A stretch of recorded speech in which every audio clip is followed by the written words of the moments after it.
আপনি এই অফিসের সামনে, আমি যদি আগে জানতাম আপনি এই কোম্পানির সাথে সম্পৃক্ত, আমি কখনোই ডিলটা ক্যান্সেল করতাম না। আমি এক্সট্রিমলি সরি, আমি এখনই ডিলটা ফাইনাল করছি।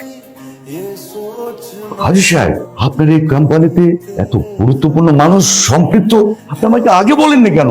আগে জানালে এই ডিলটা আমি আগেই ফাইনাল করে ফেলতাম। আপনার কাজ করুন, কাগজপত্র সব রেডি করুন, আমি আগামীকাল এসে সই করে দিয়ে যাবো। Thank you, deal done. Papa, এটা কি হলো?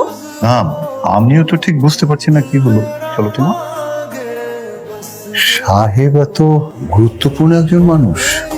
কি রে, এতগুলো রান্না কি তুই করছস? হ স্যার, আমি তো রান্না করছি। বুয়া তো আয় নাই, কি করবো, এই জন্য নিজেই রান্না করে ফেলাইছি। বাপ রে বাপ, তোরে দেখলে তো মনেই হয় না তোর ভিতরে যে এত প্রতিভা। তুই গাড়িও চালাইতে পারোস, রান্নাও করতে পারোস। কদিন পর তো দেখা যাবো তুই পাইলট হয়ে গেছিস, বিমান উড়াইতেছিস। হ্যাঁ বস, আমার একটা জিনিস খুবই চিন্তা হইতেছে। ওর এই খাবারটা খাইয়া আমরা যদি সকালে ঘুম থেকে না উঠতে পারি। সমস্যা কি? আমি তো খাবো না, তুই খেয়ে মরে যা।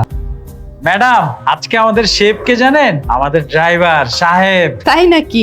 সাহেব সব রান্না করেছে?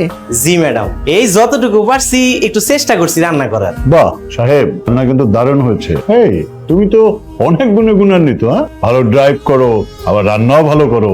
এক কাজ করো, তুমি এখানে বসো, আমাদের সাথে খাও। না না স্যার, আমি এখন খাবো না স্যার, আমি পরে খাইলাম।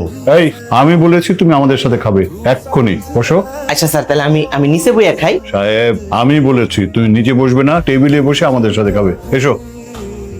হায় রে কপাল রে, কত বছর ধরে আমি এখানে চাকরি করি, কোনোদিন টেবিলে বসে খাওয়ার সুযোগ পাই নাই। আর এই ফকিনীর বাচ্চা দেখ, শুক্রে 8 দিন ধরে এখানে চাকরি করতেছে, একদম পাশে বসায় সারে খাওয়াইতেছে। আস্তে কথা, স্যার হুন্ডু। আরে হুনলে তোর কি, দেখবি আর 2 দিন পর এবারে জামাই হয়ে গেছে। সাহেব, তোমাকে একটা কথা জিজ্ঞেস করবো।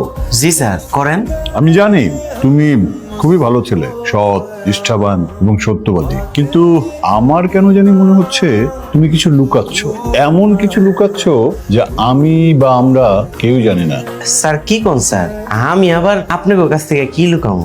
আমার সবকিছু তো স্যার দিনের আলোর মতো পরিষ্কার। আজকের অফিসের ঘটনাটা শোনার পর আমার কাছে মনে হলো ব্যাপারটা কিরকম অদ্ভুত না? অফিসের কন্ট্রাক্ট তোমাকে দেখার পরে হয়ে যায়, ব্যাপারটা কেমন জানি অদ্ভুত। আমি সত্যি কইতাছি ম্যাডাম, আমি নিজেও বুঝতে পারতাছি না সবাই আমার লোকে কেন এমন করতেছে। আচ্ছা, চৌধুরী গ্রুপ অফ কোম্পানি আমাদের সাথে ডিলটা ক্যান্সেল করে দিল, আর যেই তোমার সাথে দেখা হলো সেই তাদের মতামত চেঞ্জ। রিজিক তো আল্লাহ আগে থেকেই লেখা রাখে, যার সাথে যেটা হওয়ার সেটা তো হইবই। হয়তো সেই ডিলটা আপনাকে লেগে লেখা ছিল, আমি তো মাত্র একটা উছিলা, এইখানে আমার কোনো কৃতিত্ব নাই। সাহেব, তুমি আসলে একটা অদ্ভুত মানুষ। প্রত্যেকটা মানুষ নিজের কৃতিত্ব নিজের নামে চায়, অথচ তুমি সবকিছু।